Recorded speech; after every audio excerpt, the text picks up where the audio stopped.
El Senado fije la fecha en que la comisión mixta va a comenzar la discusión para llegar a un acuerdo respecto al cuarto retiro de los fondos de pensiones. ¿Cuándo se podría votar la iniciativa? Bueno, de esos son los temas que vamos a hablar a continuación. El senador de la Democracia Cristiana, Francisco Buenchumilla, nos acompaña a esta hora. ¿Cómo está, senador? Gracias por el contacto. Buenos días. Gracias a usted, buenos días. Senador, bueno, viene un proceso de definiciones, pero los plazos probablemente no son los que ustedes esperaban para este proyecto. ¿Qué expectativas tiene usted sobre el trámite de este cuarto retiro a partir de lo que ocurrió la semana pasada, senador? Mire, vamos primero por una cuestión de procedimiento. Sí. Mañana, martes, tenemos todo el día el tema de la acusación constitucional, hasta el total despacho de eso. La comisión mixta tiene que ser citada por la mesa de la corporación, específicamente por la presidenta del Senado, para constituirse, citar a los senadores y diputados, elegir al presidente de la comisión, que normalmente es el senador presidente de la Comisión de Constitución del Senado, fijar entre los senadores el procedimiento que vamos a tener, fijando los horarios y la distribución de nuestro trabajo, y eso probablemente podría ocurrir el día miércoles, y entonces entrar ahí recién al fondo del tema, de ver las discrepancias que tenemos entre el proyecto de la Cámara y el proyecto del Senado, y ver si es posible un acuerdo. Entonces eso ya estamos en jueves o viernes, no sé, yo creo que es difícil que esto pueda salir antes de las elecciones del 21. Lo creían incluso probable algunos parlamentarios, el diputado Díaz, por ejemplo, decía hasta última hora de la semana pasada, que es probable incluso antes de las elecciones, y sabemos ya que esta semana tendría que ser muy intensa como para avanzar en todos los procedimientos como usted nos mencionaba. ¿Consideraría oportuno apurar el debate para que se viera antes del 21? Le pregunto además porque es un debate que tiene que verse en profundidad, sobre todo en las modificaciones que se le hagan al proyecto, senador. Mire, entiendo yo que los diputados están en la semana distrital, producto de que están afinando todos ellos sus candidaturas los últimos días de campaña, y en el Senado estamos citados solamente para los efectos de la acusación constitucional, y también el resto de los senadores están desplegados en sus campañas. Por lo tanto, tendríamos que citar, en el evento de que la comisión mixta llegara a un acuerdo, citar a ambas cámaras para que pudieran entrar ese pronunciamiento. Yo no digo que no sea posible, lo que estoy señalando que no es tan fácil en este escenario de elecciones múltiples, sí, volver a juntar a ambas cámaras tipo viernes o sábado. Senador, si es que la votación quedara entonces, como parece probable, para después de las elecciones, ¿usted cree que pierde impulso por el hecho de que ya se deje atrás el factor electoral, digamos? ¿Pierde impulso el cuarto retiro? Yo creo que no, porque después del 21 vamos a tener la definición, digamos, más importante entre las dos primeras mayorías, se supone, porque además la gente le pide a los senadores y diputados un pronunciamiento respecto al cuarto retiro. Por lo tanto, yo pienso que puede perder algo de intensidad, pero no la importancia que tiene para la gente el que el Congreso se pronuncie sobre este tema. Va a permanecer vigente, a mi juicio. Senador, ahora el escenario ya está más o menos definido en función de lo que se votó la semana pasada en el Senado, ¿no?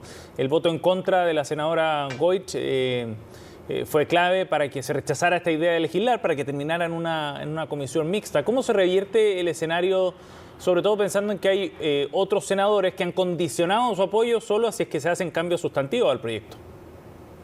Efectivamente, hay senadores que han dicho claramente que ellos votaron la idea de legislar en general favorablemente, pero que ellos quieren introducirle modificaciones al proyecto en relación con las rentas vitalicias, con la posibilidad de pagar impuestos, con tener un cerrojo respecto del quórum para que no tengamos un quinto retiro, y además...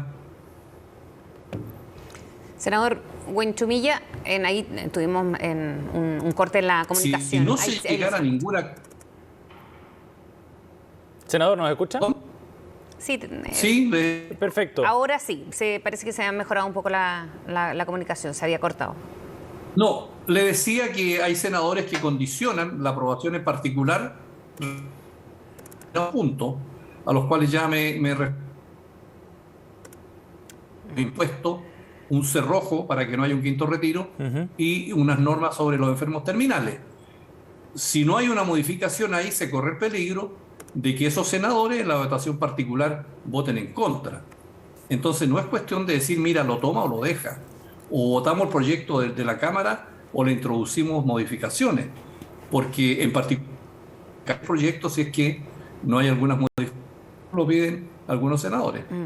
Senador, quería pasar a la campaña presidencial, ¿no? A propósito que es la última semana ya de aquí al domingo. Ha sido, bueno, tema en estos últimos dichos entre Jasna Proboste contra Gabriel Boric. Usted decía hace algunos momentos nada más que era una estrategia ya en el área chica, ¿no? Más allá y para marcar las diferencias. ¿Cuánto cree usted que se puede jugar, por ejemplo, la candidata Jasna Proboste ahora con este tipo de estrategia, como lo señalaba usted, contra su oponente quizás más cercano, que es Gabriel Boric, para marcar estas diferencias? Que en la recta final de las elecciones, los candidatos y candidatas tiran todos los elementos para marcar un punto de diferencia con los otros candidatos. Y por eso yo creo que es un movimiento más que una cuestión de pensamiento de fondo respecto del rol que ha cumplido el Partido Comunista en el mundo y en Chile, sino que es propio de las elecciones que en ese minuto existen estos dimes y diretes, pero que más bien son movimientos de posicionamiento en la recta final. Así que yo creo que el debate de fondo va a permanecer permanente en Chile y en el mundo respecto del rol del Partido Comunista. Pero en este tema concreto yo lo interpreto más bien como un movimiento táctico al final de las elecciones. Senador, usted mencionaba que mañana se analiza en el Senado la acusación constitucional y usted esta mañana en Radio Pauta dijo que votaría a favor de la acusación constitucional contra el presidente Piñera. ¿Esa definición no lo inhabilita para pronunciarse luego? Entendemos que como el Senado actúa como un jurado, no se puede pronunciar previamente al curso de una acusación constitucional. Porque la acusación salió de la Cámara de Diputados y están todos los elementos de juicio disponibles. Yo estudié la acusación cuando fue presentada en la Cámara de Diputados y después estudié la defensa que hizo el abogado del presidente y por lo tanto yo tengo una convicción formada respecto de todo lo que se planteó en la Cámara de Diputados. Es difícil que en el Senado cambien sustancialmente los argumentos de los acusadores y de la defensa.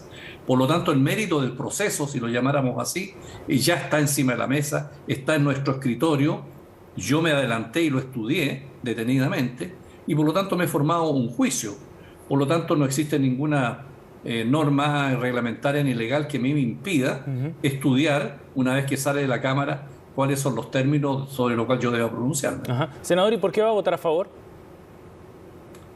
Porque he llegado al convencimiento de que hay un problema al más alto nivel de un quebrantamiento del principio de probidad que establece el artículo 8º de la Constitución. Creo que no es posible hablar aquí de prescripción, porque la prescripción se refiere a delitos y a acciones civiles o de cualquier otra naturaleza. Hay un plazo que más bien sería de caducidad, conforme a los 6 meses después del primer mandato del presidente, pero hay un hecho sustancial que es la condición que hay en el contrato que ha permanecido en el tiempo y que se volvió a revivir una vez que el presidente vuelve a ser jefe de Estado. Entonces por ahí va, digamos, sin entrar en demasiadas locuraciones jurídicas respecto de cuál es la argumentación que yo tengo para haberme formado la convicción. Y cuando se habla, senador, de la institucionalidad que se puede ver en crisis con este tipo de actos o votaciones que ha llevado a cabo el Congreso en el último tiempo, ¿usted cómo toma esas críticas cuando además es una administración que está de salida? Yo creo que ese es un punto válido. Efectivamente estamos en una situación,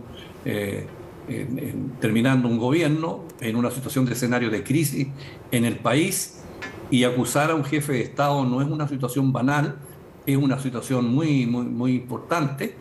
Y efectivamente el punto es ese. Pero la pregunta surge, ¿y es porque hay crisis entonces uno tiene que inhibirse de tener un pronunciamiento cuando uno llega a la convicción de que efectivamente se ha faltado, digamos, a las obligaciones elementales que tiene un jefe de Estado? Entonces, por evitar eso, simplemente uno debería decir, mire, no hago nada y que el presidente haga lo que quiera. Esa es una pregunta que tenemos que formularnos. Bien, senador Huanchumilla, gracias por conversar con nosotros esta mañana, muy amable. Buen día, senador. Encantado. Buenos días, gusto saludarlo. Bien, vamos